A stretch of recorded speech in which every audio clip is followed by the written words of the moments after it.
অনেক ধন্যবাদ। ঢাকা মেট্রোপলিটন পুলিশে ঈদ উপলক্ষে অনেকগুলো চ্যালেঞ্জ রয়েছে। সেগুলো কিছু ঈদের আগে, কিছু ঈদের দিন, আবার ঈদের পরেও কিছু আছে। তো তার ভিতরে ঈদের পূর্ব যে চ্যালেঞ্জটা সেটি মূলত গরুর হাট বিষয়ক চ্যালেঞ্জ। তো গরুর হাটের যে বাস্তবতা, ঢাকা মেট্রোপলিটন এলাকায় 2 সিটি কর্পোরেশন মিলে মোট 20টি গরুর হাট আছে। তো এই 20টি গরুর হাট যে সমস্ত জায়গায় দেওয়া হয়েছে এবং যে পরিমাণ গরু সেখানে আসে, এটির বাস্তবতা হলো যে মেয়র মহোদয় এখানে আছেন, আমরা সমালোচনা করতে চাই না, বাস্তবতা তুলে ধরতে চাই। সেটি হলো যে এই এত ব্যাপক পরিমাণ যে খোলা জায়গা যেখানে একটি গরুর হাট হতে পারে, গরুর হাট হলে সেখানে শহ ট্রাক আসবে, ট্রাকের থেকে গরু নামানো হবে, তারপরে যখন গরু বেচা কেনা হবে, হ্যাঁ এটা বিরাট ম্যানেজমেন্ট। এবং আবার চলে যাবে, হ্যাঁ সেটাতে আবার যে একজন গরু কিনবেন, কিনে যদি তিনি গরুটা হাঁটিয়ে নেন, তাহলে রাস্তায় যানজট হয়ে যাবে, ধীরগতিতে সে চলাফেরা করবে, রাস্তা আটকাবে। তার তো ফুটপাতের মধ্যে তো গরু নিয়ে কেউ যায় না, রাস্তার মধ্যেই যায়। আর যদি সে ট্র্যাকে করে নেয় তো ট্র্যাকে উঠতে হবে, ওইখানে কতগুলো ট্র্যাক আসতে হবে সেই গরু নেওয়ার জন্য। এগুলো কিন্তু বাস্তবতা। তো এরকম স্পেস কিন্তু আসলে আমাদের সংকট আছে। এই 20টা হাট দেওয়ার মতো সংকট নেই। বেশিরভাগ জায়গাতেই এই যে বিজ্ঞাপন দেওয়া হয়েছে যে অমুক মাঠ এবং তার আশপাশ এলাকা, এবং আশপাশ এলাকা দেখে, মানে আশপাশ এলাকা যদি বলেন তাহলে আশপাশ এলাকা মানে কিন্তু রাস্তাঘাট সবকিছু এটা হয়ে যায়। তো এখন এই বাস্তবতা যে আমরা সমালোচনা করি, কিন্তু বাস্তবতা হলো যে তারও না বলে ঠিক উপায় নাই, এবং পুলিশেরও কাজ করতে হয় ঠিক সেভাবে যে আশপাশের এলাকা বলতে যেন এটা রোডকে ইনক্লুড না করে, সে পুলিশ পাহারা দিয়ে বসে থাকতে হয় যে সেখানে যেন কোনো অবস্থাতে গরুটা চলে না দেয়। তো এই বাস্তবতার ভিতর দিয়ে কিন্তু আমরা চলি। আমাদের ঢাকা শহরে যে 1.25 কোটি মানুষ, তাদের যে গরুর চাহিদা, সেই গরুর চাহিদা কিন্তু প্রায় সবই কিন্তু আমাদের ঢাকা শহরের ভিতরে যে হাটগুলো আছে সেখান থেকে নিতে হয়।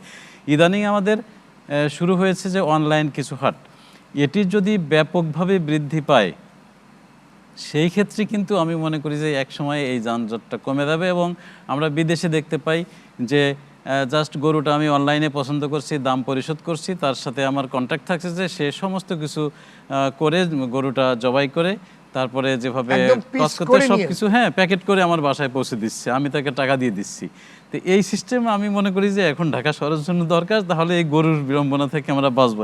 তবে সেটা যদি আরো 5 বছর লাগে তাহলে আমরা 5 বছরে কি করবো? 5 বছরকে আমি বসে থাকবো? 5 বছর তো মানে ম্যানেজমেন্ট দরকার। না ঠিক আছে, আপনি যেটা বললেন সেটা কিন্তু আপনি মধ্যমেয়াদী এবং দীর্ঘমেয়াদীর কথা বললেন, কিন্তু বর্তমান বাস্তবতা যেটা বাস্তবতা আপনি স্বীকার করলেন, তো এটা তো ফেস করতে হবে।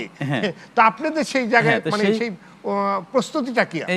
এই বাস্তবতার জন্য আমাদের অবশ্যই যে 20টি হাট রয়েছে, 20টি হাট কেন্দ্রিক আমাদের আলাদা আলাদা প্রস্তুতি রয়েছে।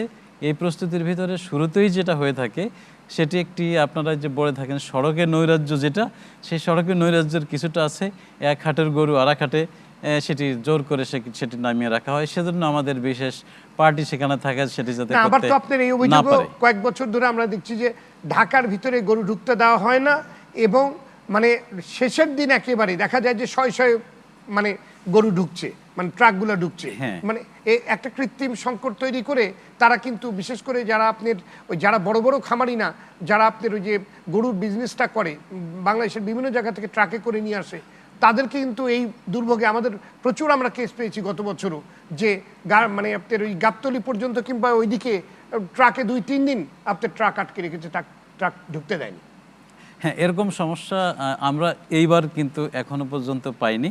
তবে আমাদের হাটকেন্দ্রিক যে ব্যবস্থাটি আমি বললাম যে প্রথমে আমরা যে গরু আটকানোর জন্য যাতে এক হাটের গরু আরেক হাটতে নামতে না পারে, এজন্য কিন্তু এবার আমরা প্রত্যেক হাট কর্তৃপক্ষের সাথে আলাদা আলাদা মিটিং করে তাদের কাছ থেকে নাম্বার নিয়েছি যে আপনার যে হাটে যে গরুটা আসবে সে কোত্থেকে আসবে, কিভাবে আসবে। তো সেখানে সে ট্রাকের সামনে একটি ব্যানার লাগিয়ে দিয়েছে যে এটা এই হাটের গরু, এবং সেখানে তাদেরকে আমরা আমাদের পুলিশের ফোন নাম্বার দিয়ে দিয়েছি, সেভাবে তারা যোগাযোগ করছে।